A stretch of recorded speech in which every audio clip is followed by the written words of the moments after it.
Hola, Hola, ¿cómo vas? yo ya ahorita estoy abriendo la computadora. Bien, Entonces, buenísimo, bueno, buenísimo, digo. ya. Sí, no, ya estoy aquí. Ya estoy Excelente. abriendo y a ver,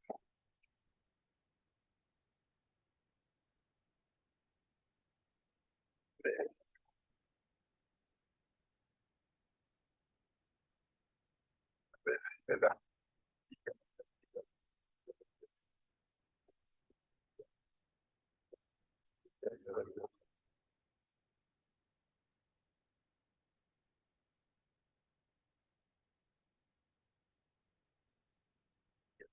Ando, Ya estás y aquí.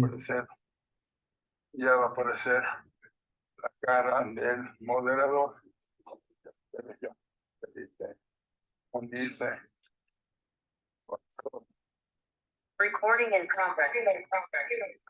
Dicen mucho, ¿no? Y nos olvidamos de ella. Muchas gracias por acompañarnos en esta tarde. Hoy estamos empezando la sesión número 2 de nuestra segunda temporada que estamos dedicando a el tema, la idea poderosa del liberalismo. Y propusimos para el día de hoy pues abordar lo que podríamos llamar los fundamentos del liberalismo, y eso yo consideraría una definición de liberalismo que, por cierto, yo creo que ya desde la sesión anterior, cuando apenas estábamos presentando el plan, Marco nos ofreció inmediatamente una definición. Igual le podemos pedir a Marco en un momento más que nos la recuerde y si quieren podemos arrancar a partir de ahí.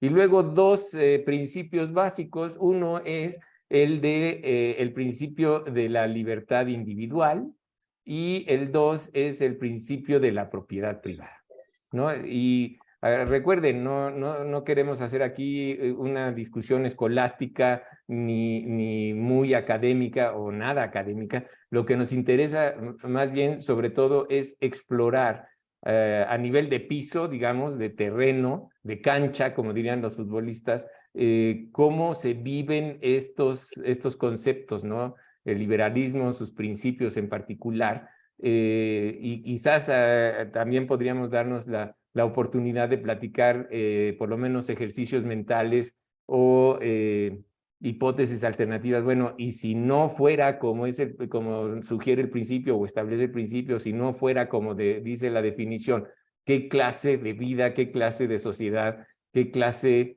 de personas podríamos ser, ¿no? No sé si haya en este momento algún comentario antes de arrancarnos.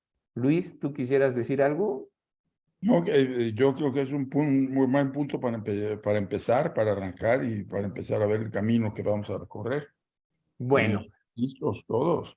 listo. Bueno, entonces, ¿por qué no nos ayudas otra vez, Marco, y nos recuerdas la definición que nos pusiste la semana pasada, digo, hace 15 días, y vemos a partir de ahí qué reflexiones, qué comentarios, qué perspectivas tenemos?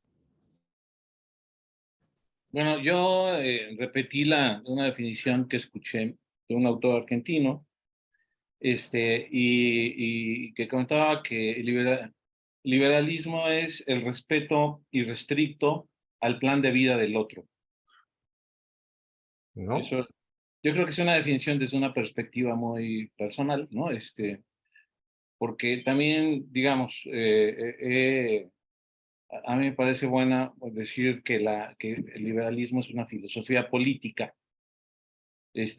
que plantea que, o propone que la misión del gobierno es lograr los mínimos de convivencia, no los máximos de virtud, no los máximos de bienestar, no los máximos de felicidad, solamente los mínimos de convivencia. Bueno, pues ahí está, ¿no? Una definición. No sé si hay alguien que quiera hacer cualquier propuesta, ¿no? Desde una definición alternativa o explorar un poquito estos elementos que ya implican la definición que nos propone Marco.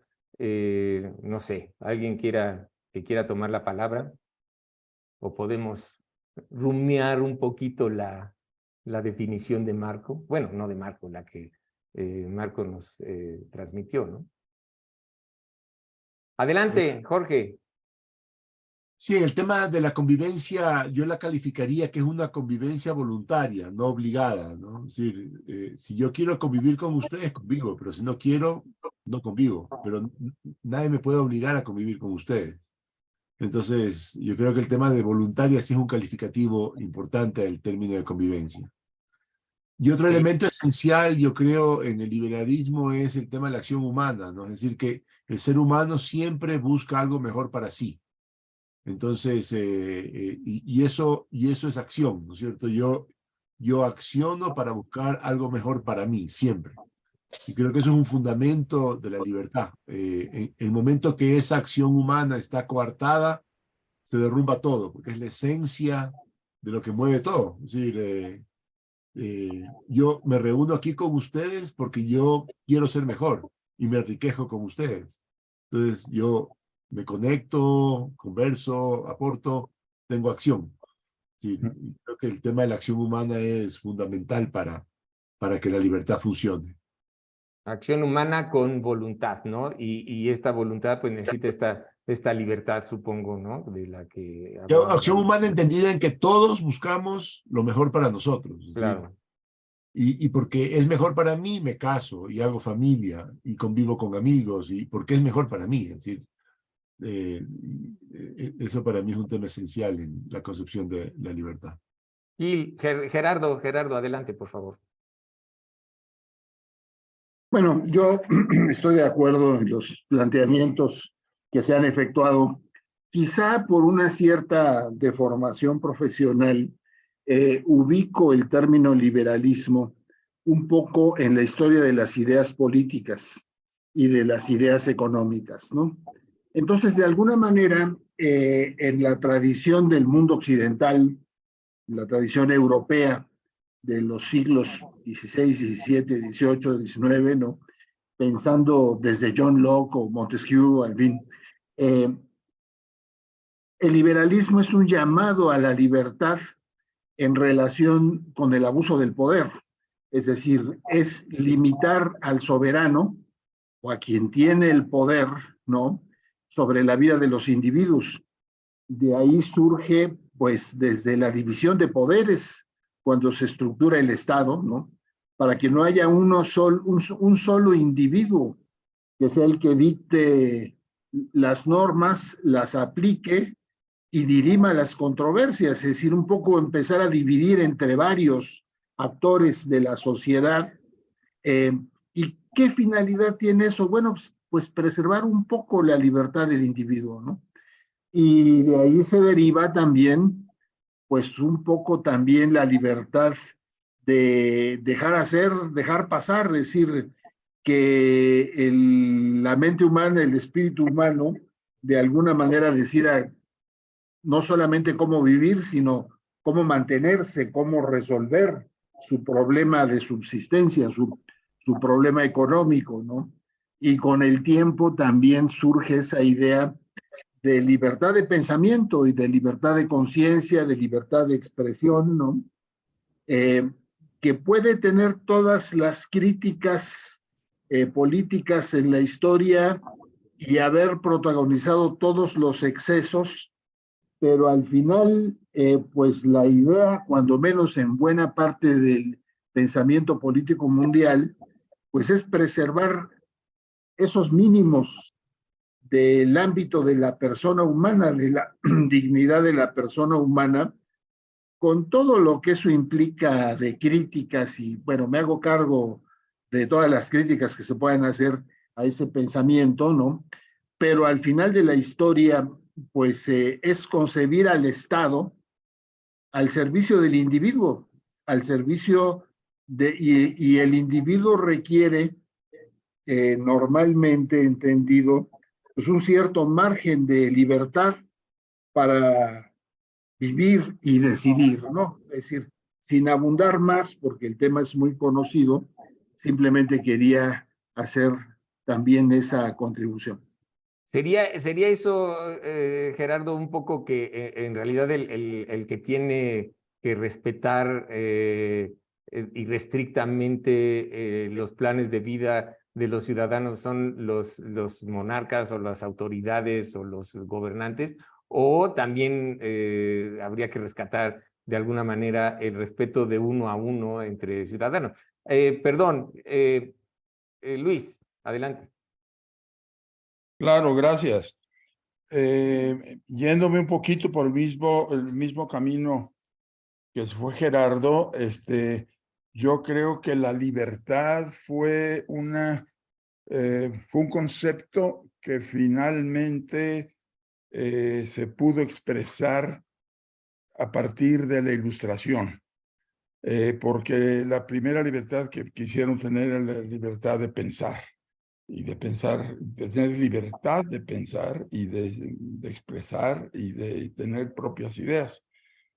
Esto no lo era antes, independientemente que sí, cada quien podía pensar lo que sea, pero no los podía expresar porque pues había una inquisición muy activa y era costumbre de entonces, de alguna manera, que quienes estaban en el gobierno era el que determinaba qué era el pensamiento correcto, ¿no?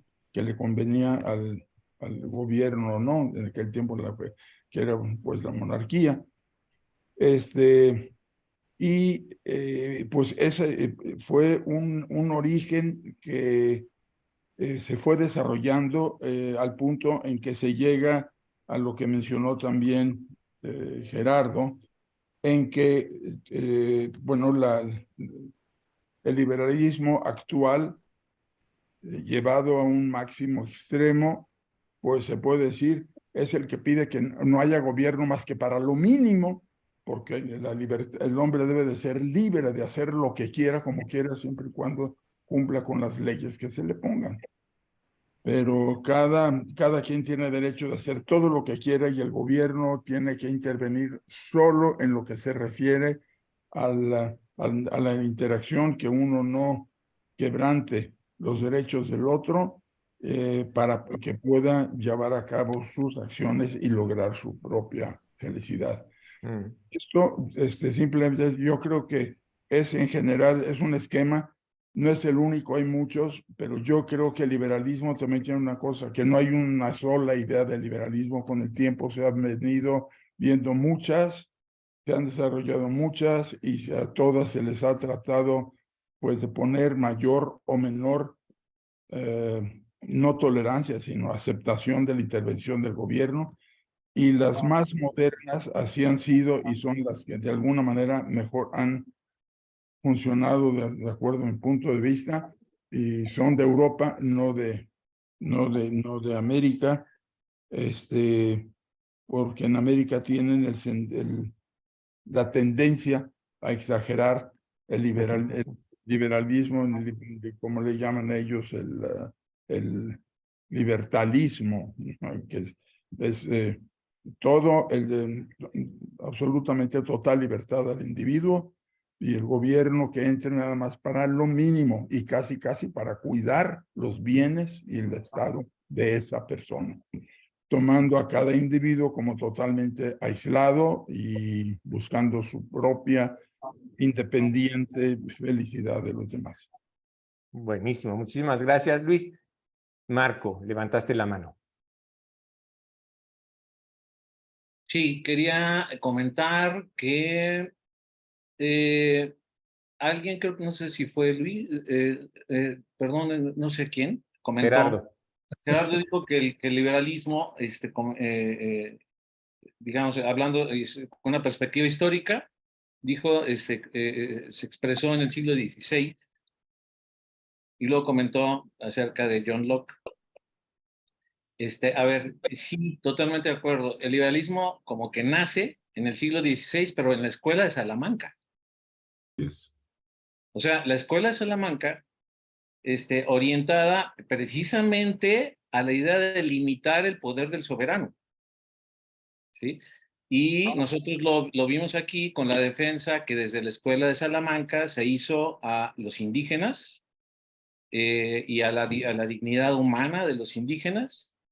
Y esa defensa era una defensa que buscaba limitar el poder del soberano y exaltar que los individuos son el sujeto moral, ¿no? Y entonces esas ideas, que en ese momento pues, no se denominaban a sí mismas liberales, ¿no?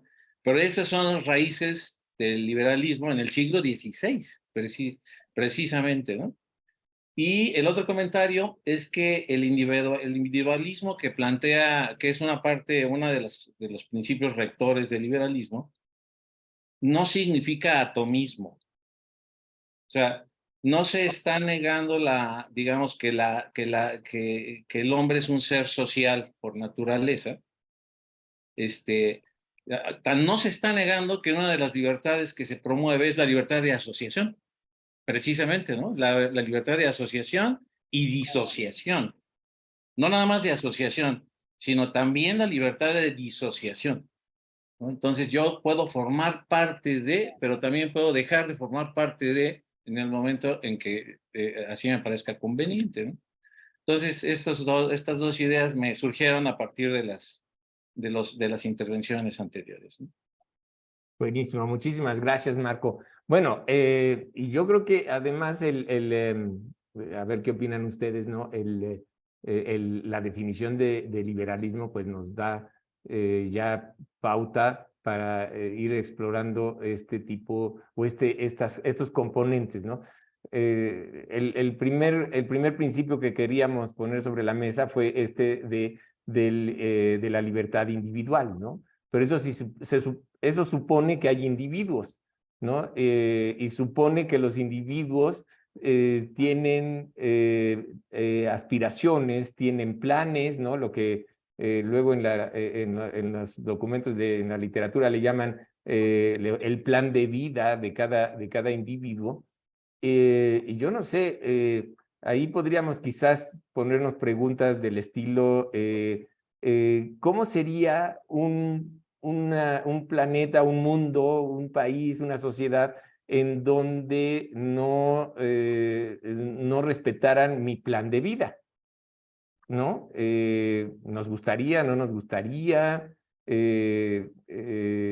Vamos, ¿qué tan quizás natural, qué tanto pertenece a la identidad de las personas el tener un plan de vida? A lo mejor, por lo menos sobre todo cuando lee uno un poquito de estas cosas, parece que no estamos hablando de personas, sino de planes de vida, ¿no? Pero pues los planes de vida los tienen las personas. Quisiera yo entender. Jorge, levantaste la mano. Bueno, ese planeta sí ha existido, ¿no? Y ha sido desastroso. Es decir, todos los movimientos fascistas y comunistas han intentado de varias maneras de implementar lo que estás planteando. Recientemente escuchaba, para mí fue una novedad, que Marx se oponía a las constituciones de los países, porque la constitución limita al Estado, y Marx sostenía que el Estado no lo puede limitar nadie, porque el individuo tiene que subordinarse totalmente a la comuna, a la sociedad, y finalmente al Estado, ¿no? Entonces, y ese fue el origen del desastre y de las tragedias enormes rusas, chinas, alemanas, del siglo XX, ¿no? Es decir, millones de muertos intentando implementar este tipo de sistemas que de toda forma y sabor que se han intentado, no han funcionado. Entonces, ese planeta que tú planteas ya existió y ha existido y ha sido nefasto y ha sido de un costo humano brutal, ¿no? Trágico.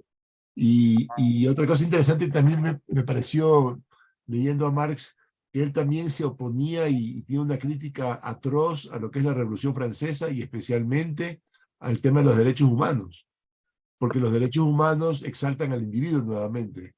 Y en cierta manera lo que planteaba Marx es que el individuo no tiene derechos, es decir, el que tiene derechos es la sociedad, la comuna, el Estado, y tú estás borrado como individuo, ¿no es cierto? Y ahí me surge a mí algo que yo siempre me he cuestionado, porque cuando en nuestra Latinoamérica escuchamos a nuestros políticos, siempre es el soberano del pueblo, hablando del pueblo, pero el pueblo realmente no existe, ¿no es cierto? Porque es una entelequia, es decir, el pueblo es un conglomerado que no tiene forma, no tiene existencia, no tiene... es una creación. En cambio, el individuo sí existe, ¿no? Aquí estamos, ¿cuántos estamos? 12, 11. 10 individuos, ¿no es cierto? Y cada uno tiene su cara, su sitio, su todo. En cambio, el pueblo es el pueblo. Entonces, comenzamos a construir sobre cosas que no existen. Y ahí viene lo peligroso, ¿no? Porque el individuo existe. La masa de individuos llamada pueblo en nuestra Latinoamérica no existe. Y sobre eso, ¿qué construyes? Gracias. Gracias, Jorge. Gerardo, adelante, por favor. Bueno, retomando algunos de los comentarios, primero un comentario tuyo, Alberto, me dijiste, entonces la libertad surge frente al gobierno, frente al Estado. Yo creo que la libertad surge frente al poderoso, sea el gobierno, sea el Estado, sea la iglesia, sea el partido, sea, en fin, frente, o sea, aquí nosotros acabo de terminar un libro, publicar un libro sobre empresas y derechos humanos, ¿no? La idea es defender la dignidad de la persona humana frente al poderoso, frente a quien lo pueda avasallar. Otro punto que desde mi punto de vista, desde luego, otro punto que se trató es de la ilustración de los siglos XVII y XVIII. Desde luego que es el germen del liberalismo y es el germen de muchas otras corrientes, pero casi, y esto es una inquietud que yo quería plantear en su momento, pero la voy adelantando, ¿no? Casi todas las teorías o todas las teorías elaboradas hasta ahora para manejar la economía, la sociedad, el Estado, etcétera, surgieron de un mundo vacío y ahora estamos en un mundo lleno, en un mundo saturado. El final del siglo XVIII, la población mundial eran 1.000 millones de gentes, ahora somos 8.000 millones de gentes y el planeta está destruido, incendiado, con un agotamiento de los recursos naturales terrible, aunque claro, con toda la tecnología y la ciencia que nos apuntan cómo ir resolviendo todos estos problemas. Otro punto en relación con Marx, recuerdo una anécdota, haber leído en alguna ocasión la opinión de un biólogo muy de moda en los años 70, Jay Bronowski, que escribió un libro maravilloso para mí en esas épocas, El ascenso del hombre, un poco hablando de la evolución, ¿no? Y según esta anécdota, le explican el marxismo a Bronowski. Y Bronowski, como buen biólogo, dice, magnífica teoría, especie equivocada. Es decir, para las hormigas y las abejas, pues yo creo que está perfecto, ¿no? Hay un monarca y los demás obedecen y ya, ¿no? El ser humano es un poco más complicado que las hormigas y que las abejas, afortunadamente, creo yo, ¿no? Y el otro final punto que mencionaba Jorge, el tema de que ya existió un estado donde no se respeta el plan de vida, ¿no? Lo hemos visto a lo largo de la historia y en el siglo XX lo vemos, pues, en la Unión Soviética de Stalin o en la Alemania nazi o en la Italia fascista, o en fin, en tantos otros ejemplos más que se pueden mencionar. Ahora el problema creo yo que se agudiza, porque con todos los avances de la inteligencia artificial, con todos los avances de la cuarta revolución industrial, es decir, la computación ya no solo como la conocemos, sino con base cuántica, con el Big Data, la inteligencia artificial, el Internet de las cosas, todo eso al servicio del Estado, pues a lo mejor va a ser un problema verdaderamente complicado. Yo no elogio al capitalismo salvaje, pero veo en el mundo dos grandes bloques con muchas fisuras y con muchas diferencias hacia adentro de los bloques, ¿no? Pero veo a los Estados Unidos, a Europa, a Japón, a Corea del Sur, a Australia, Nueva Zelanda, a muchos otros países, ¿no? Que con todos sus defectos, ¿no? Y con principios de economía de mercado y teóricamente de libertad política. Claro, uno ve a Trump y piensa que quién sabe si esto va a seguir mucho así, pero bueno, y por otro lado veo con profunda admiración estados como China, en donde pues tienen muchas cualidades, pero un estado poderoso. Al final hay un poder central que mal que bien dicta todo, ¿no? Y en los últimos años esto tiene cambios para mí muy preocupantes, es decir, el principio de que el gobernante de China duraba 5 años, máximo 10, y tenía que darle circulación a otro, queda de lado, y ahora tenemos un gobernante que va a durar, pues quién sabe cuánto tiempo más, a lo mejor hasta como en un matrimonio católico, hasta que la muerte nos separe, ¿no?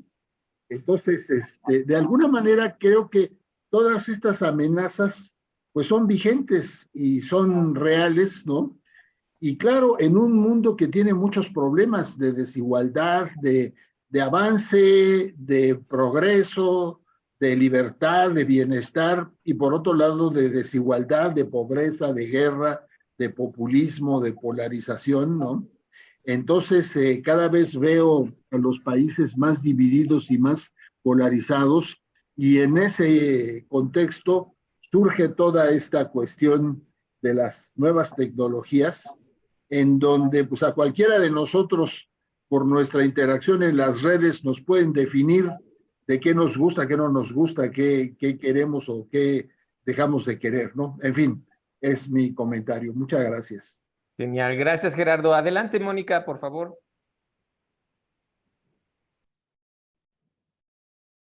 Hola, buenas tardes nuevamente a todos. Y quisiera hacer unos comentarios respecto a lo que han comentado cada uno de ustedes.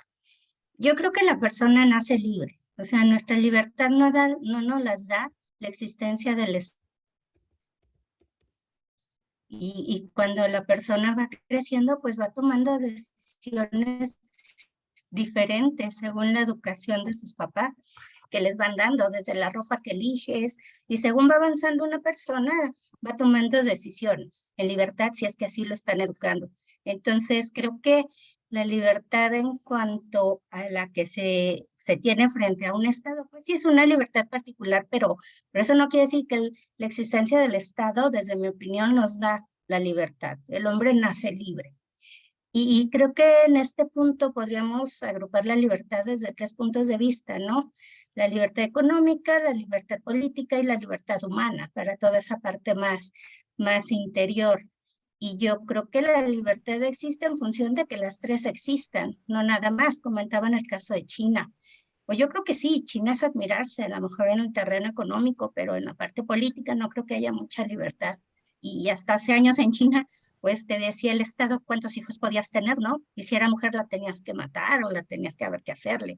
Entonces yo creo que la libertad la tenemos que hablar desde todo, desde unos puntos más amplios. Ahora, la persona es un ser social. Yo creo que la sociedad nos ayuda a ser más hombres y nosotros ayudamos a la sociedad a ser más sociedad. Nacemos, crecemos y nos desarrollamos en sociedad.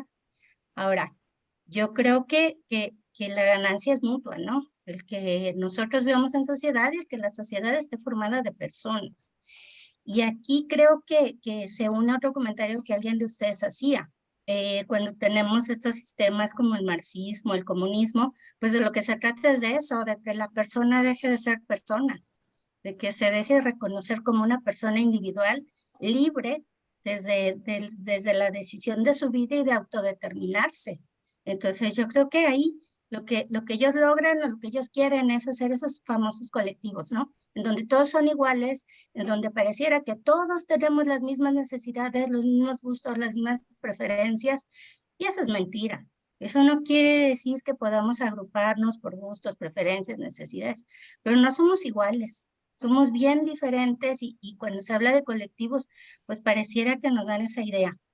Y ahora, yo creo que tanto en lo político, lo económico y todo lo que es social, pues la persona tiene que estar al centro y eso creo que se nos ha olvidado.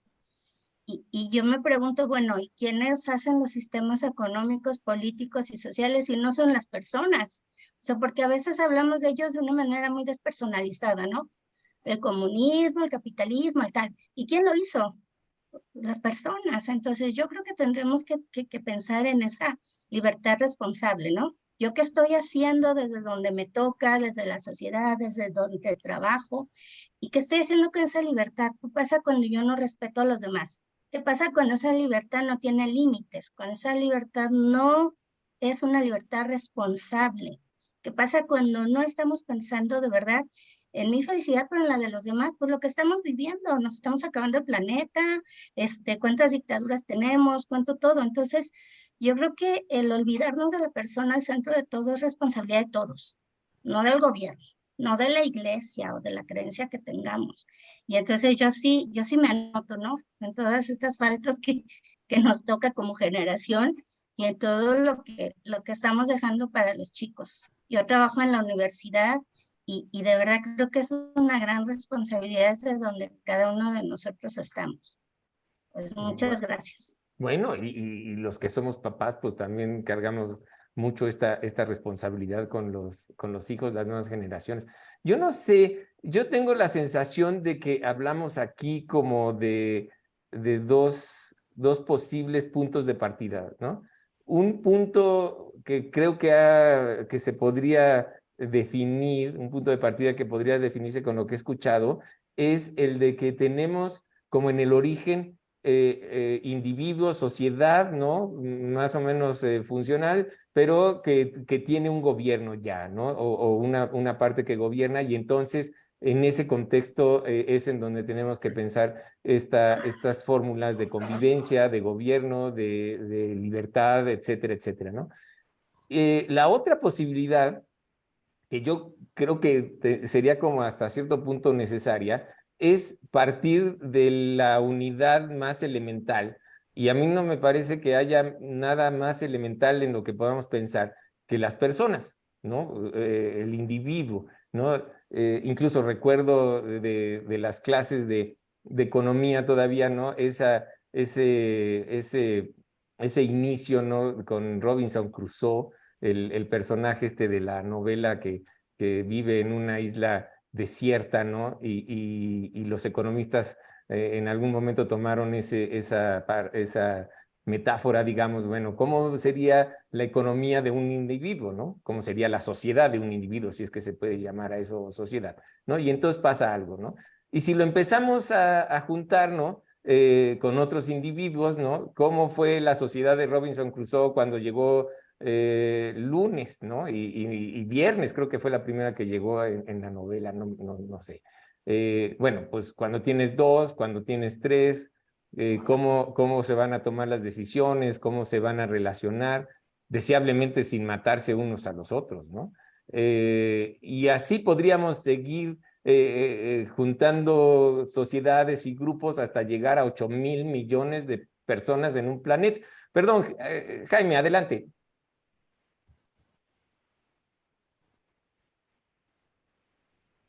Perdón, ¿ya me escuchas? Sí, perfecto.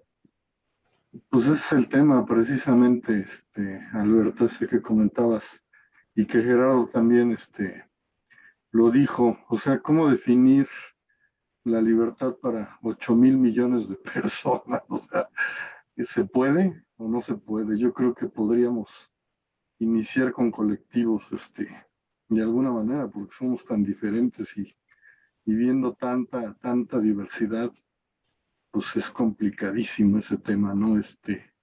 Creo que es un tema de mucha relevancia y algo que decía, por ejemplo, Mónica, a mí me brincó, que dice que pues, desde la casa el niño tiene libertad de elegir.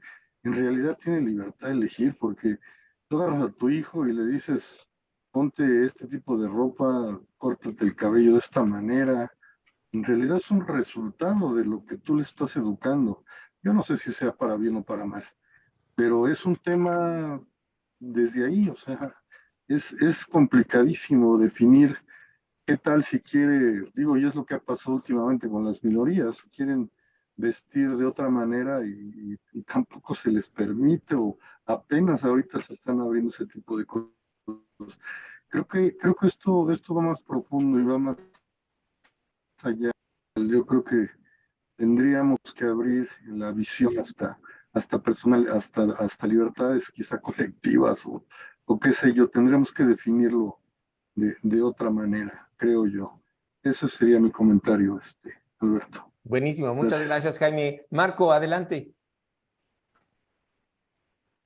Sí, yo creo que para hablar de liberalismo tenemos que ir un paso atrás y entonces hablar del concepto de libertad, ¿no? Y luego tenemos que ir un paso más atrás y hablar del concepto de libre albedrío, ¿no? Porque en el concepto judeocristiano de libre albedrío hay una responsabilidad moral del individuo, ¿sí? Porque a imagen y semejanza de Dios, sigo en la onda judeocristiana, el hombre es semejante a Dios porque tiene inteligencia y voluntad, ¿no? Y tiene dignidad.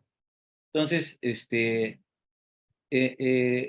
ese sentido, eso alude o eso apunta al libre albedrío, a esa irrenunciable responsabilidad que tenemos de decidir.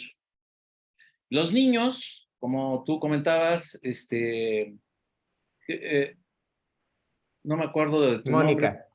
No, dice aquí Jaime. J.R. Jiménez. Jaime. Perdón, Jaime.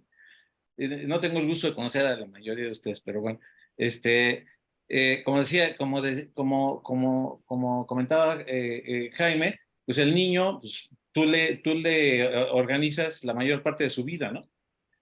Entonces, en la concepción judeocristiana de la vida, eso es una situación temporal, porque el hombre, como decía Mónica, es esencialmente libre. Distinto es que no pueda ejercer durante la primera etapa de su vida esa libertad con responsabilidad, ¿no? Pero bueno, entonces eso alude al libre albedrío, libre albedrío que conlleva la responsabilidad. Pero en el ámbito político, la libertad entendida desde una perspectiva liberal es la ausencia de coacción, ¿sí? O sea, la definición liberal de libertad es ausencia de coacción. Entonces, digamos, para lograr fines individuales y sociales, para lograr fines sociales, perdón, de importancia para una colectividad, tenemos como dos vías, ¿no? La vía de dejar la libre interacción de los agentes y entonces que de eso surja un orden espontáneo y eso traiga consigo una prosperidad y un crecimiento, etcétera, etcétera. Y la otra vía es la vía de la coacción. Las dos vías son necesarias desde la perspectiva liberal, pero tiene una primacía la vía de la libertad. O sea, digamos, se tiene que usar la libertad, se tiene que optar por la libertad de manera, ayúdenme, como en primera instancia, ¿sí? Y solo usar de la coacción cuando se justifique plenamente, ¿no? Entonces, ahí estamos hablando de un concepto de libertad como ausencia de coacción. Esa definición es muy importante porque algunas corrientes de pensamiento económico y político dan una definición distinta de libertad. La libertad como la capacidad de acción, como la capacidad de agencia. Y entonces, partir de una definición o de otra nos lleva a terrenos totalmente distintos, ¿no? Y si es, ahorita me quedaría hasta decir, en el pensamiento liberal, la libertad no tiene una acepción positiva, ¿no? Esa de capacidad de, sino negativa, ausencia de coacción, ¿no? Entonces es fundamental eso porque esa es una piedra fundamental de todo el pensamiento liberal. Si nosotros quitamos esa definición, entonces se derrumba todo el pensamiento liberal, ¿sí? Y es sustituido por otro tipo de pensamiento. Buenísimo, muchísimas gracias, Marco. Eso a mí me hace pensar, no sé, a ver qué opinan todos. Si seguimos un poquito esta línea de pensamiento en la que nos puso Marco, a lo mejor, ¿qué pasaría si pudiéramos prescindir de toda coacción, de toda fuerza para que la gente conviva y haga sus cosas, ¿no? Eso podría, a mí me parece que podría estar significando que podríamos vivir en un mundo sin poder. No sé, es simplemente para provocar aquí un poco. A ver, Luis, adelante y enseguida Silvia, por favor. Muchas gracias. Bueno, veo que hemos estado aquí discutiendo de la parte, y bueno, es lógico, de la parte de la relación entre los individuos. Unos individuos, otros individuos, pero se nos olvida que el individuo vive en un medio. Por lo menos de esa forma se ve, es como se lo percibimos. Y hay todo un, por decirlo de una manera moderna, un medio ambiente. Entonces, esto no se trata de un individuo u otro, sino que un individuo tiene una relación con esto y en un momento dado lo que quiere es tomar más o menos, o quiere disponer más o menos, o quiere usar más o menos de este medio ambiente de una manera personal. O necesita más del ambiente. O necesita más del ambiente, que ya sabemos, ya al principio también se creyó que todo lo que estaba relacionado con el medio ambiente era infinito. El aire era infinito, el agua era infinita, muchas cosas. Ahora nos damos cuenta que no hay nada que sea infinito, por lo menos hasta donde vamos, y tomando en cuenta, de alguna manera se puede decir, la consideración de un mundo cerrado. Pero aquí el punto que yo quiero hacer es de que la relación de los humanos, la relación de los individuos, generalmente o siempre es en función de alguna parte del medio ambiente. Porque y también el medio ambiente que se considera el liberalismo con el concepto de propiedad privada, considera que se puede poseer en lo personal parcialmente o partes de este medio ambiente. Se pueden poseer partes de tierra, se pueden poseer partes de Bueno, cosas, y lo que consumes, ¿no? Digo, lo que te comes, pues lo vas a tener sí, que poseer. claro. Entonces, yo creo que hace falta mucho el realmente no definir, pero sí tratar, hablar de la relación que existe entre el humano, entre el individuo, no nada más con los otros individuos, sino también con el medio donde vive, y para no caer en este momento en cuestiones de que si es medio ambiente o no es medio ambiente, simplemente con la naturaleza. Está bien. Aunque también hay un pequeño problema porque la naturaleza incluye también al hombre, o sea, ¿Y el ambiente también? ¿no? A todos. La naturaleza incluye todo de todo, siendo una sola unidad.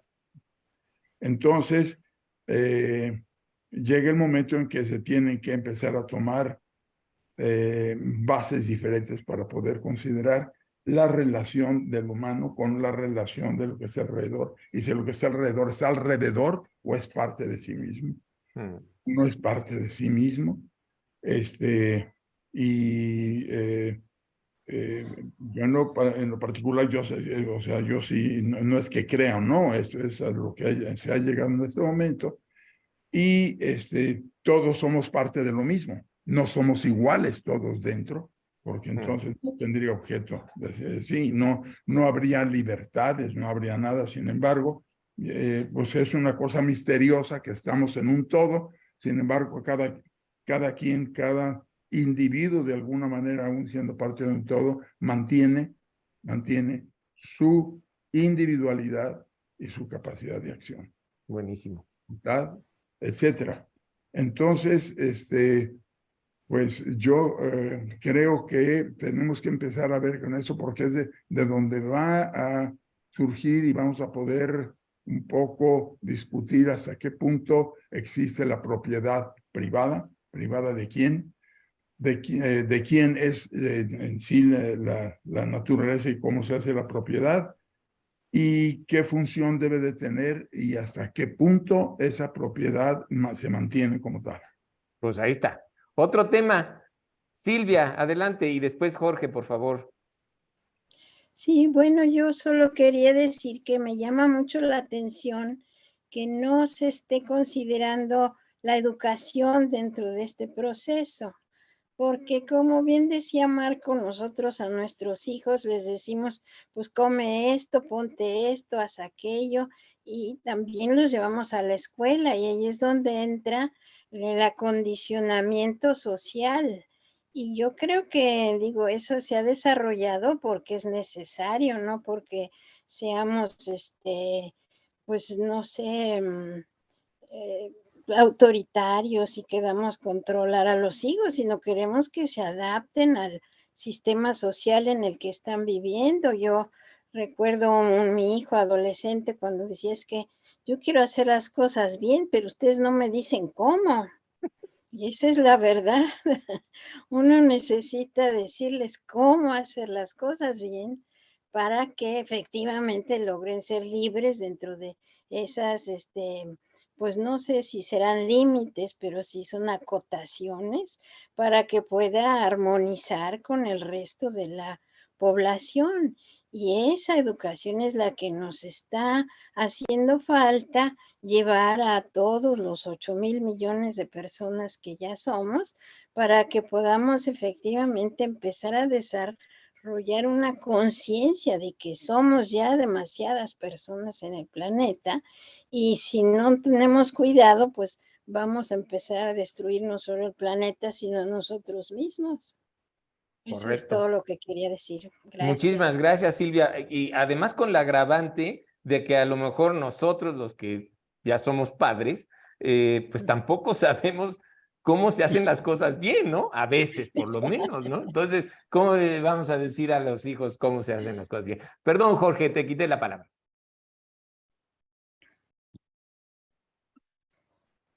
¿Bien? ¿Tu micro lo prendes, Jorge? Me parece muy bien como lo plantea Luis, ¿no? Es decir, dos elementos fundamentales es cómo nos relacionamos entre nosotros y cómo nos relacionamos con la naturaleza. Y sí creyera que falta un poco de confianza, ¿no? Es decir, en el sentido de confianza en el individuo. Porque antropológicamente somos seres sociales, es decir, hay toda una literatura que el Homo sapiens triunfa sobre el Neandertal, porque es un ser social, porque el Neandertal era más grande, más fuerte, más todo, pero no tenía la capacidad social que tenía el Homo sapiens.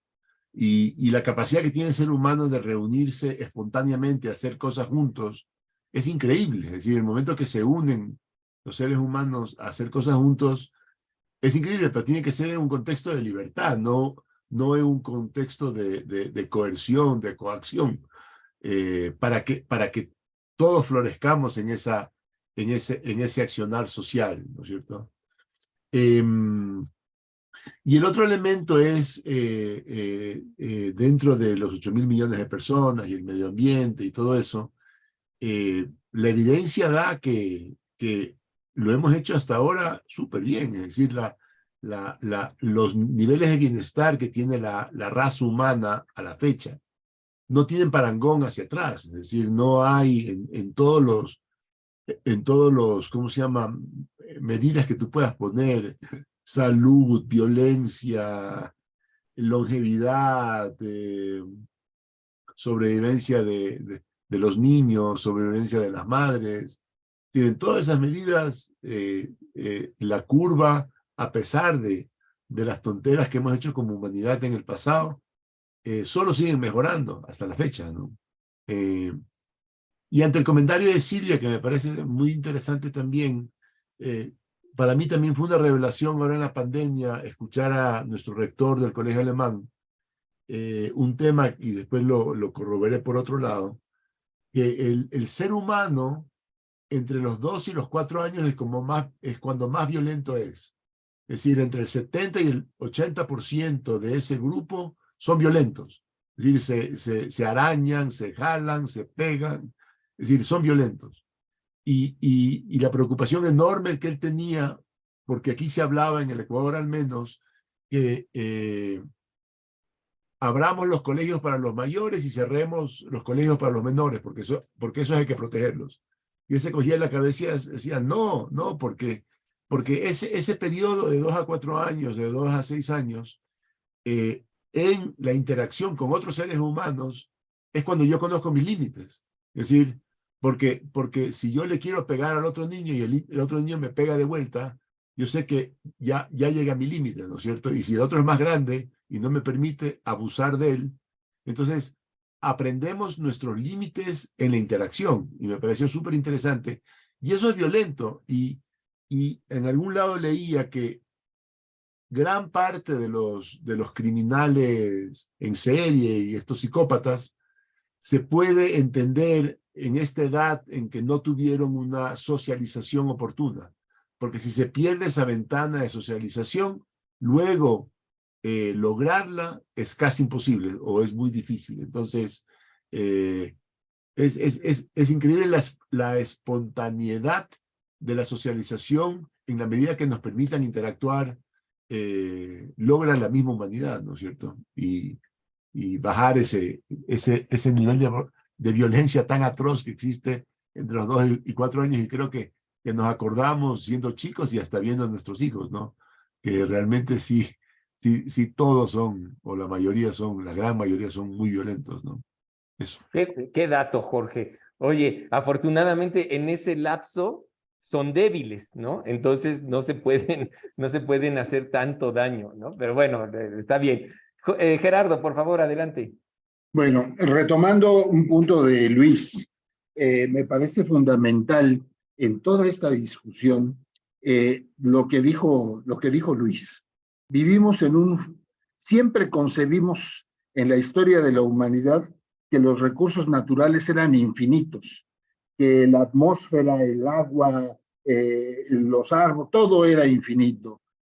Y desde hace algunas décadas nos queda claro que el mundo tiene límites, que el mundo tiene quizá más fragilidades de las que sabíamos, que los esquemas de crecimiento económico exitosos y fallidos han sido depredadores de la naturaleza. De ahí que hemos violentado lo que los científicos llaman los 9 límites naturales del planeta, que son las condiciones necesarias para que el ser humano pueda sobrevivir, ¿no? Y que esto nos debe hacer reaccionar. Tenemos efectivamente la ciencia y la tecnología nos dice cómo, nos da la respuesta, pero se requiere también un profundo cambio de carácter ético en el ser humano, que va desde el planteamiento religioso, o sea, pasar del salir y dominar la tierra, al planteamiento de cuidar nuestra casa común de el Papa Francisco en Laudato Si, en la encíclica de hace algunos años, Laudato Si, y conlleva una revisión de la ética global para resolver toda la problemática económica, social y ambiental de la humanidad. Y conlleva también varios aspectos. Hemos hablado mucho de libertad, pero la libertad conlleva el respeto. Hemos hablado mucho de los derechos humanos, pero los derechos humanos tienen un corolario o un desarrollo paralelo, los deberes y las obligaciones. Todos tenemos derechos, pero todos tenemos también obligaciones, todos tenemos deberes, ¿no? Y esa es una conciencia. Ya nos acostumbramos a reclamar nuestros derechos. Ahora hay que acostumbrarnos a cumplir nuestros deberes y nuestras obligaciones, ¿no? Recordando un poco el pensamiento de Global Ethic, ¿no? Recordaba hace algunos días esa exposición del teólogo suizo que ya hace 12, 15 años, 10 años, Hans Küng, ¿no? Que hablaba de la regla de oro, ¿no? Es decir, no le hagas a nadie lo que no quieres que te hagan a ti, muy simplificado, ¿no? Muy coloquialmente dicho, o trata a los demás como te gustaría que te trataran a ti, ¿no? Entonces, yo siento que estamos en este momento, y esta discusión me parece muy útil, muy provocativa, en una revisión de nuestros valores, ¿no? De nuestros valores, de que, por supuesto, yo creo que la libertad hay que defenderla como sea. Es el último bien que tenemos que defender. Sin libertad ya se acaba todo, ¿no? Pero es una libertad con autolimitaciones, con respeto, con tolerancia, ¿no? Con una tolerancia activa, ¿no? Y desde luego, yo, cuando hablaba Jorge de las épocas tempranas de la niñez, ¿no? Pues caemos mucho en la discusión de si el ser humano es intrínsecamente bueno o no lo es, ¿no? Yo no creo que es una discusión que no tiene solución, ¿no? Yo creo que hay personas intrínsecamente buenas y personas intrínsecamente conflictivas y agresivas, ¿no? Es decir, dependiendo de muchísimos factores, no solo sociales, sino quizás hasta genéticos o bioquímicos, ¿no? Pero para eso, por eso es muy importante un orden jurídico eficaz, ¿no? Para que haya respeto entre todos, y si no hay respeto y hay transgresión, haya sanción, ¿no? Es decir, para no caer en la perversión de que no me meto con los criminales para no ahondar la violencia. No, pues está muy bien, lo que pasa es que entonces dejas en indefensión a los no criminales, ¿no? Entonces, de alguna manera, es eso es decir, lo que abordamos en esta parte. Muchas gracias.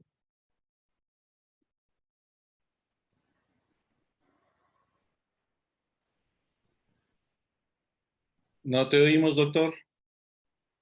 Perdón, es que acá llegaron mis perros, entonces me callé. Pero dice, les decía, Marco comenta en el chat del Zoom que él cree que el ser humano es intrínsecamente libre, ¿no? Es otra posición. Pero bueno, tenemos entonces, yo creo que ahora aquí esta conexión que ya introdujo Luis y retomaron algunos más, del liberalismo con el ambiente, y parece que el eslabón allí es este principio o el derecho a la propiedad privada. Como yo lo entiendo, pues lo que comentaba con Luis, ¿no? Pues es muy elemental, ¿no? Si yo voy a comerme una manzana, pues tiene que ser mía, porque cuando me la haya comido nadie más se la va a poder comer, ¿no? No querrá comerse lo que yo ya me comí, ¿no? Pero ese es, digamos, en la parte más natural, digamos, ¿no? Pero en otros términos, ¿no? Y en otras perspectivas, a lo mejor esa propiedad ya no es tan exclusiva, digamos, ¿no? Precisamente, por ejemplo, cuando hablamos ya del ambiente, ¿no? Una cosa es poseer una manzana para comérsela y otra cosa es poseer un terreno para evitar que los demás pasen por ahí o transiten por ahí o simplemente puedan hacer nada en ese terreno, ¿no? ¿Cómo ven este principio? ¿Nos ha servido o no nos ha servido? ¿Merece repensarse? ¿Sería uno de los elementos que a lo mejor habría que criticarle al liberalismo? No sé. ¿Algún comentario?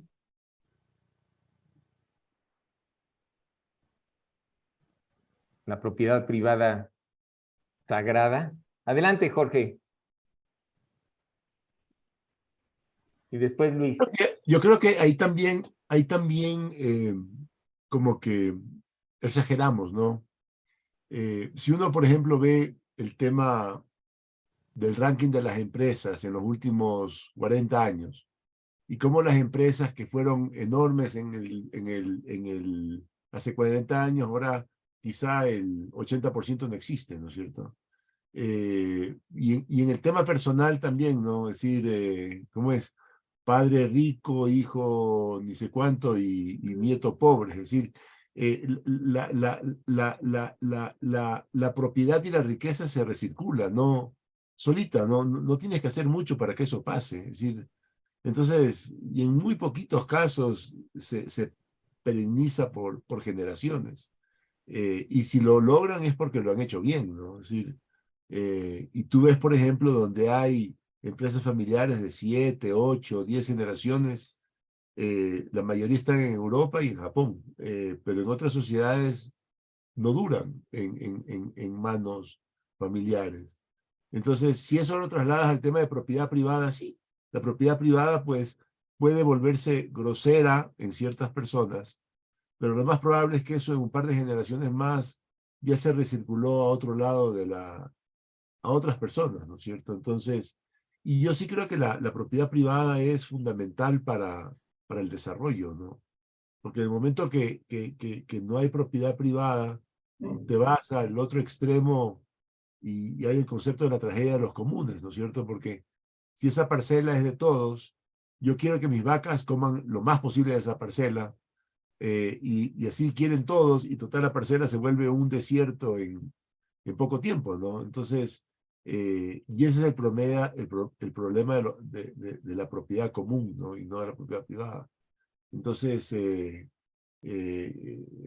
mi criterio, la propiedad privada se recircula y creo que es necesaria para desarrollarse. Y los experimentos que se han hecho para eliminarla o para controlarla siempre fracasan, ¿no? Es decir, no ha habido hasta ahora una experiencia humana que haya logrado darle la vuelta a la necesidad de la propiedad privada. Buenísimo, Jorge. Déjame agregar otro elemento antes de darle la palabra a Luis y a Mónica. La acumulación. O sea, una cosa es la propiedad privada, otra cosa es acumular cosas, ¿no? Entre ellas la propiedad. Adelante, Luis, por favor, y después Mónica. Gracias. Bueno, yo creo que la propiedad privada es donde más se puede ver esto, sin hacer a un lado lo que acaba de mencionar Jorge, que hay se puede decir, fenómenos naturales que por alguna razón no dejan que esto siga en el mismo carril del primero que empezó con una empresa, esa empresa a la generación 52 sigue siendo de las mismas personas. Afortunadamente la empresa, así como es efectiva para generar riqueza, pues no es tan efectiva para mantenerse dentro de las mismas manos de un principio. Las condiciones van cambiando y esto va haciendo que la competencia dentro del mercado cambie, la tecnología va cambiando, etcétera, etcétera, y esto va haciendo, bueno, la situación social también va haciendo que la propiedad privada, sobre todo en el caso de la empresa, pues no sea nada estable. Es más, es inestable y esa parte está, yo creo que está bien expresada. A lo que yo creo que también nos tenemos que referir es hasta qué punto podemos poseer, qué tan lógico o ético es el poseer y con qué objeto, qué tan ético es el poseer por acumular, qué tan ético es el estar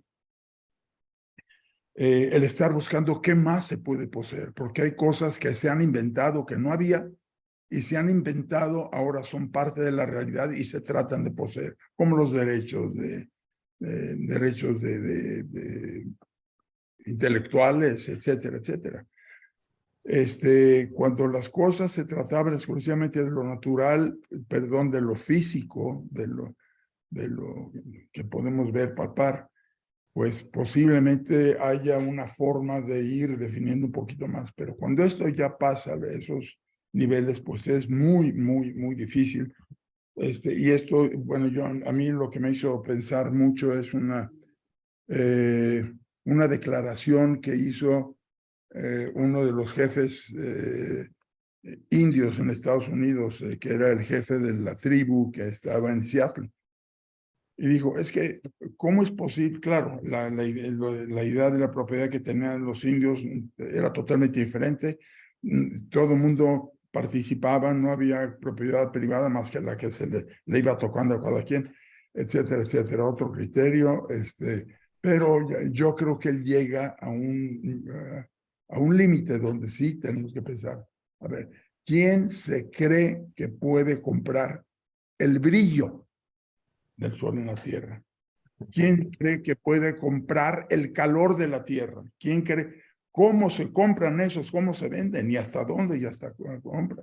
Entonces, llegando a esos absurdos, yo creo que tenemos que empezar a reducir estos pensamientos a cosas que son más tangibles y que hemos llegado a darles propiedad.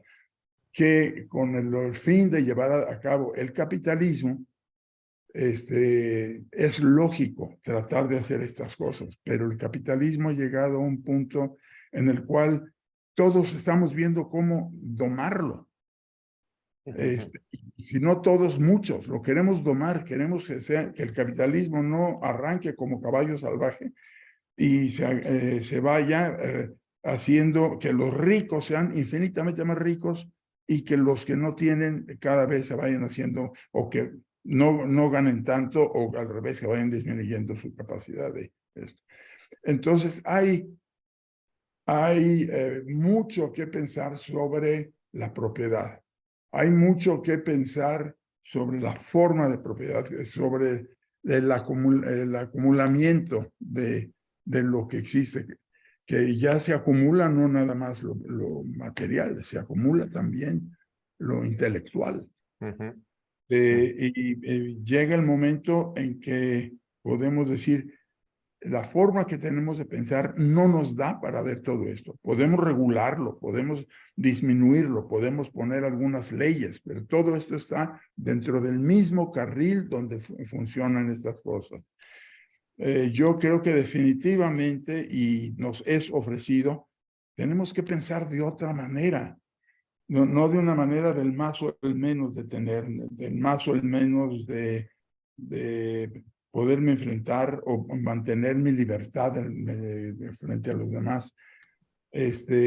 Tenemos que ver de qué manera realmente podemos vivir sin necesidad de acumular, porque la acumulación siempre nos da una cierta seguridad y lo que estamos buscando todo el tiempo es seguridad y creemos que la acumulación nos ayuda y posiblemente nos ayude en un mínimo porcentaje de la seguridad que siempre buscamos.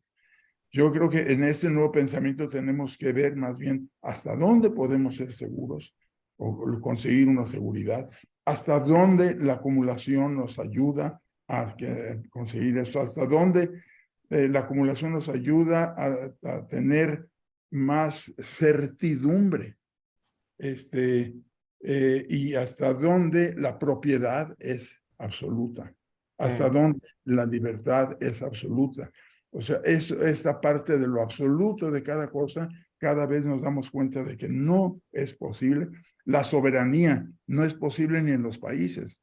Estamos todos metidos en un sistema en que la soberanía tiene un nuevo significado, el cual significa nada más que es un conglomerado o Estado que puede tomar sus decisiones y es la máxima entidad para tomar esas decisiones, pero siempre en función de lo que se permite con los demás, porque cada vez más nos vamos dando cuenta que lo absoluto no existe ni en la propiedad, ni en el saber, no existe nada. Tenemos que ver cómo todo está relacionado y cómo en todo tenemos que basarnos en un nuevo pensamiento que no nos esté llevando a tratar de poseer para darnos seguridad o para ejercer poder sobre los demás. Y en el momento en que yo creo que podamos pensar de otra forma que nos permita discutir y poner posibilidades sobre esto, creo que iremos caminando por un nuevo camino que no es el mismo eje, sino que serán algunos otros ejes que nos permita ir siendo más libres también en ir escogiendo nuevas formas de encontrar la que no existe la seguridad absoluta, de que no existe la certidumbre absoluta, sino que son cosas con las que tenemos que vivir y tenemos que no luchar, simplemente convivir y ver cómo entre todos, entre la colaboración, que ya lo mencionó Gerardo, creo que fue él, con la diferencia del Sapiens y Sapiens Cromañón y Sapiens Sí, el que sea. No, sería el Neandertal y el Cromañón. Perdón, fue Jorge Roca. Entonces, esto nos va a ir dando, nos tiene que llevar a pensar en dimensiones diferentes, que no es la misma extensión, si más o menos de esto. Hay que tratar de seguir haciendo porque no podemos tener una nueva revelación de un día para el otro. Y tenemos que seguir ajustando lo que tenemos y lo que existe de una manera que sea más convivible, pero esto ya se ve que tiene un límite y ya se ve que, la codicia reina cada vez más en este mundo y pues hay que ver de qué manera la codicia llega a ser un poquito menos atractiva y deja de ser un incentivo tan grande como lo es, que en ciertos lugares la codicia es parte de una ambición normal y permitida y se llega a perder su valor negativo o su antivalor. Buenísimo. Pues buenísimo, muchas gracias, Luis. Tengo que informar que el tiempo se nos agota. Estamos ya en el momento de entrar a la última sección del diálogo y de lo que se trata de aquí en adelante es de lo que le llamamos la cosecha.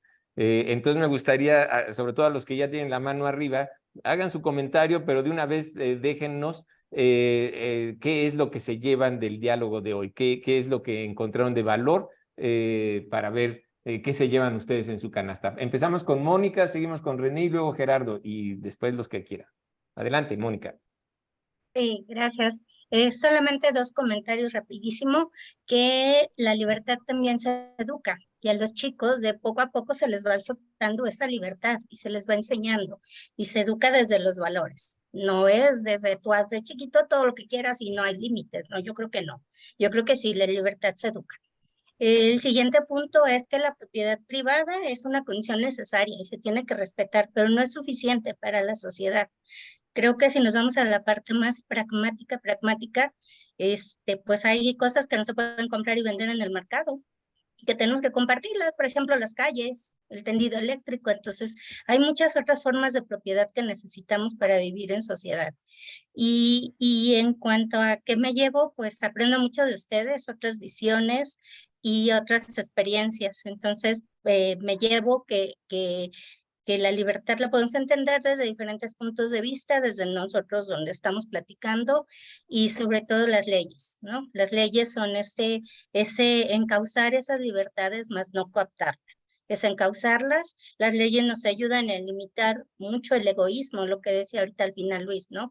Es el egoísmo el que nos lleva algunas veces, y cuando se puede, acumular y acumular y acumular y acumular en detrimento de los demás, ¿no? Y creo que en el mundo no es que seamos muchísimos, ahí no estoy de acuerdo contigo, Alberto, no es el número de habitantes que estamos, es la mala distribución y el mal uso de los recursos, la falta de ética, de valores para usarlos. O sea, no puedes entender que haya mascarillas de oro para disque, que quién sabe qué cosa el oro sirve, y tengas a una gente que no tiene que comer. Entonces, yo no creo que el problema sea que seamos muchos. Y nomás te dejo esto, Jorge, como le digo a mis alumnos, ¿no? Entonces, parece que hay muchas teorías económicas y muchos políticos que dicen que el problema es que somos muchos, al menos en México. Entonces, yo les digo a los chicos, bueno, pues, ¿qué les parece con la mitad de población México? Se le arreglan los problemas mágicamente, ¿no? Si ese es el gran problema.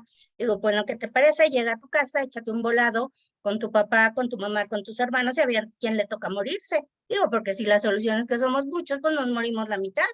Y dicen, ah, no, los pobres, sí, qué buena solución, pero no, todos somos iguales, ¿no? Somos personas. Entonces, pues, muchísimas gracias. Gracias a ti, Mónica. Muchas gracias. René, tu comentario y tu cosecha, por favor. Y muy bien, gracias. Bueno, a ver, ¿qué me llevo hoy? O sea, siempre interesante escuchar, pero también tengo que decir que lo que me llevo hoy es que de alguna manera siento que nos falta, o sea, nos falta pensar un poco más allá, nos falta ir hacia los límites. Si recordamos justamente el manifiesto de Potsdam, yo creo que estamos reduciendo nuevamente o reducimos la realidad. Creo que hay cosas mucho más creativas que se nos podrían ocurrir. No tengo evidentemente la solución aquí, pero creo que, bueno, es claro que el totalitarismo ha fracasado en este orden, es claro que el marxismo ha fracasado, y creo que hoy por hoy también ya queda claro que el capitalismo está llegando a sus límites. Y por ende también una visión crítica sobre el liberalismo, yo creo que hay que considerarlo. ¿Cuál es la propuesta? No sé. Lo que sí sé y lo que veo y lo que percibo en el mundo es que sí hay atentados claros contra la libertad y contra la libertad personal, justamente por estos sistemas que aparentemente los promovían. ¿Qué es lo que veo? Hoy se nos vende una libertad barata, como si fuera una libertad de elección, nada más. O sea, cada vez en un mercantilismo, cada vez más productos, cada vez más elección de cosas que puedo poseer, la libertad de poseer cosas, digamos, y es esta la libertad que hoy se vende, y creo que la libertad más importante que tenemos es la libertad de manifestación, la libertad de creación, la libertad de imaginación, de intuición, y sobre todo la protección de la subjetividad. Y justamente la ciencia también, y esto es interesante en la teoría crítica de Frankfurt, ha sido una fuente que también puede ser totalizadora. Entonces, siempre con mucho cuidado. Entonces, yo creo que sí tiene que haber algo que en comunidad tenemos que pensar diferente, una nueva solidaridad, una solidaridad muy distinta, una protección de la interacción entre los seres humanos, una promoción distinta, y también un consenso de que ninguna idea es para siempre. Nunca, no se va a encontrar esta idea total, sino es en un momento. Entonces, por eso hay que cuestionarse todo y hay que cuestionarlo constantemente. Yo creo que esa es una protección de nosotros como individuos, como seres también, que no venimos a sobrevivir, sino a manifestarnos y a crear también. Y yo creo que en la invitación aquí es no comparar sistemas y cuál es mejor que cuál es el otro. Yo creo que algo nuevo tiene que nacer, y creo que está en todos nosotros participar en esto, ¿no? Esa es la digamos, lo que quisiera compartir con ustedes. Bien. Super cosecha, mi querido René. Adelante, Gerardo, tu cosecha, por favor. Bueno, 2 o 3 comentarios muy rápidos. Primero, es un ejercicio muy valioso el que se está efectuando en torno a la libertad, y mi conclusión es la urgente necesidad de un nuevo pensamiento, de una nueva ilustración, así como la ilustración de los siglos XVII y XVIII contribuyeron para las bases de la ciencia y del pensamiento moderno en todos los órdenes. Creo que tenemos que llegar a una nueva ilustración contemporánea para afrontar los retos inéditos que está teniendo la humanidad por muchos motivos, entre otros por estar en un mundo saturado, lleno y desgastado. Y eso requiere una nueva ilustración, ya no eurocentrista, sino global, ya con igualdad de género, con un pensamiento mucho más incluyente. Y lo último que quisiera, y no quiero quitar tiempo sobre esto, vi un comentario sobre el Club de Roma que me parece absolutamente inexacto, por decirlo menos, ¿no? El Club de Roma nunca planteó que el problema fuera el crecimiento de la población, no es un enfoque malthusiano. Planteó un esquema multisectorial e interdisciplinario para una visión holística donde el crecimiento de la población en este momento determinante. En 1960 éramos 3,000 millones de habitantes, en este momento somos 8,000 millones de habitantes, seremos 10,000 millones de habitantes, con características mucho más complejas de la que fue la población en toda la historia de la humanidad, pero el centro del mensaje del primer estudio del Club de Roma, que fue Los límites del crecimiento, que no solo acertó en todas sus predicciones, sino que hoy por hoy no hay ninguna duda a nivel científico que acertó en todas sus análisis prospectivos, ¿no? Es que la destrucción de la naturaleza y la sobreexplotación de los recursos naturales, más el incremento de la población con los patrones de consumo que se tenían, iban a generar un colapso gradual en el curso del siglo XXI, que lo estamos viendo día a día, y que hay un total consenso científico en todos sentidos de no solo la sorprendente exactitud de sus proyecciones, que son muy complejas, ¿no?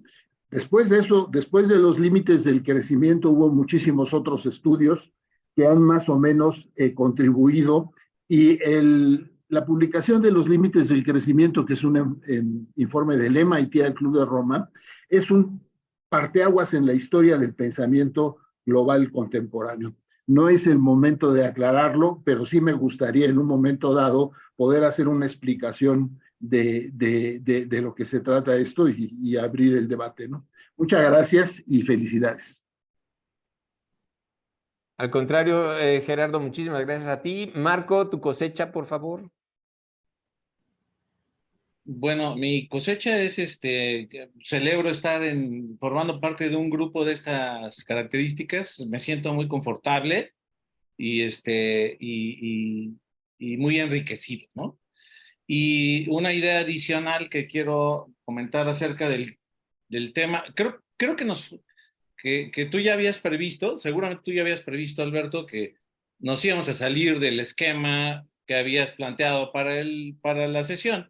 Nos fuimos hasta lo que será la última sesión, ¿no? Seguramente, pero volviendo a lo que sí era el esquema, quiero comentar que como una idea para reflexionar, que el liberalismo, al ser esta filosofía orientada a la limitación del poder del Estado en el ámbito político, ha sido el gran enemigo, o sea, el gran enemigo de las monarquías absolutas, ¿sí? Del viejo régimen, ¿no? Ha sido el gran enemigo de todos los socialismos del siglo XIX, el gran enemigo declarado y central de todas las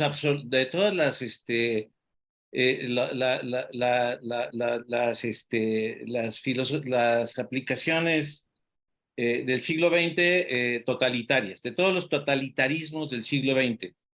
Y también ha sido el gran enemigo de todos los populismos en el momento presente del siglo XXI. Entonces yo digo, por algo será. Muy bien, pues muy interesante tu cosecha. Gracias por compartirla. Tenemos 2 minutos escasos para que agotemos el tiempo. No sé si alguien más quiera compartir su cosecha con nosotros. Siempre es muy enriquecedor esta parte. Es de las cosas que más me gustan. Adelante, Jorge. Y después Luis. Bueno,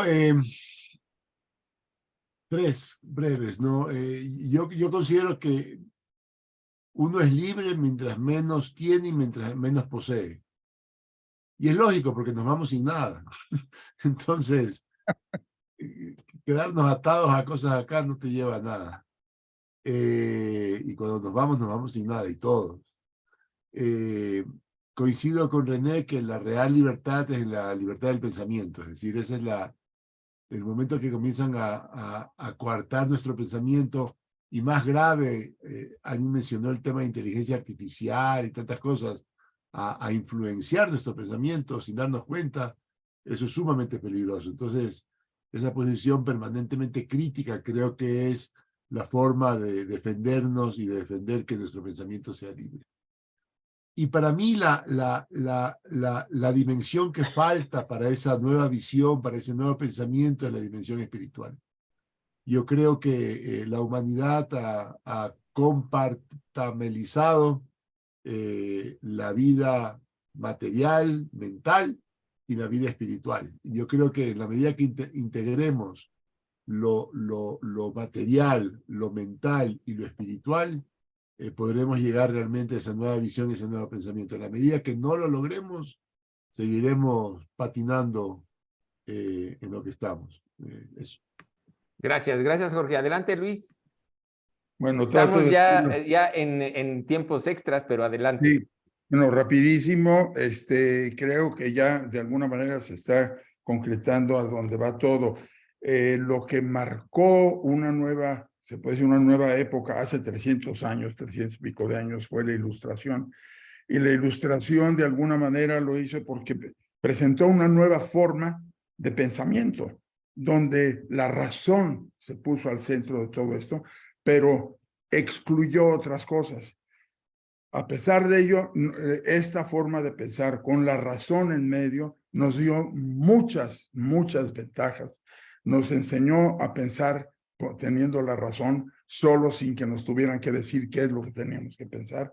Y nos enseñó a generar ciencia, y de allí viene la mayor, no toda, pero la mayor parte de la ciencia que conocemos y del desarrollo humano fue a partir de los principios de la Ilustración. Ahora, lo único, bueno, y eso ya estamos viendo la física, Newton, ¿cómo se llama? Y todos los inventos. Pero ahora estamos viendo que todos estos inventos, que todas estas desarrollos que se han estado, empiezan a ser una amenaza para nosotros. Porque se empiezan a usar de otra manera. Por un lado, todo lo que aparecía ser siempre para adelante, de ahora ya empezamos a ver que hay cosas que nos empiezan a limitar como humanos. Entonces, esto nos lleva a lo mismo. Tenemos que descubrir, y bueno, y si no descubrir nada más, ver que existen otras posibilidades de pensar, porque estamos tan clavados en el pensamiento basado en la Ilustración que queremos explicar y seguir haciendo todo con ese pensamiento. Es como un aeropuerto que tenemos muy bien hecho, pero es un aeropuerto que ahora llegan platillos voladores, llegan helicópteros inversos, llegan muchas cosas, y el aeropuerto no da para todo. Sin embargo, no se quiere cambiar porque el aeropuerto es algo que ya se domina, se conoce, y sobre todo quienes dominan el aeropuerto no quieren dejar que las cosas se hagan fuera de ese aeropuerto. Tenemos que ver cuál es ese aeropuerto y cómo podemos hacer otras cosas que se manejan de otra manera que no es dentro de ese aeropuerto. Estamos manejando cosas no físicas que no pertenecen ni siquiera a no pertenece ni siquiera al pensamiento de la ilustración, pero ellos lo estamos haciendo. Hay muchas cosas cuánticas que se están haciendo y los estamos haciendo aterrizar en el mismo aeropuerto. Tenemos que empezar a ver de qué manera podemos abrir el pensamiento, podemos cambiar ese pensamiento, podemos hacer que no necesitamos tener las cosas que creemos que debemos de tener. En fin, son muchas cosas que tenemos que ir descubriendo. Esto tiene sus límites y no vamos a llegar a ningún lado nomás haciendo más de lo mismo. Vamos a tener que hacer, ya lo dijo Jorge, ya lo dijo Gerardo, ya lo dijo René, tenemos que empezar a pensar de otra manera, y esto no lo va a descubrir uno. No va a poder haber sabios como fue Einstein, como fueron todos los sabios de la física cuántica. Ahora tenemos que ver quizá cómo podemos usar esa física cuántica, pero entre todos. Es algo que vamos a tener que descubrir entre todos y a partir de una colaboración real. Y de ir descubriendo esto y cómo podemos ir ampliando el aeropuerto o haciendo otro tipo de instrumento para hacer eso. Eso es mi cosecha. Sí, se podría decir que pensar solo con la razón no es razonable. Así es. Así es. Está muy bueno eso. La razón, Oigan, me da mucha pena pararlos así como que en seco, pero pues ya se nos acabó el tiempo. Entonces, a mí no me gusta que nos extendamos más allá de lo que nosotros comprometimos que íbamos a ocupar de su tiempo. Nos vemos dentro de 15 días. El tema es ahora los principios los principios económicos del liberalismo, ¿no? Por si quieren curiosear un poquito por allí. Y me dará mucho gusto poderlos saludar a todos otra vez dentro de 15 días. Ahora estoy muy agradecido de que nos hayan acompañado y bueno, pues que tengan una muy buena noche y de una vez un muy buen fin de semana. Hasta luego. Gracias a todos. Gracias.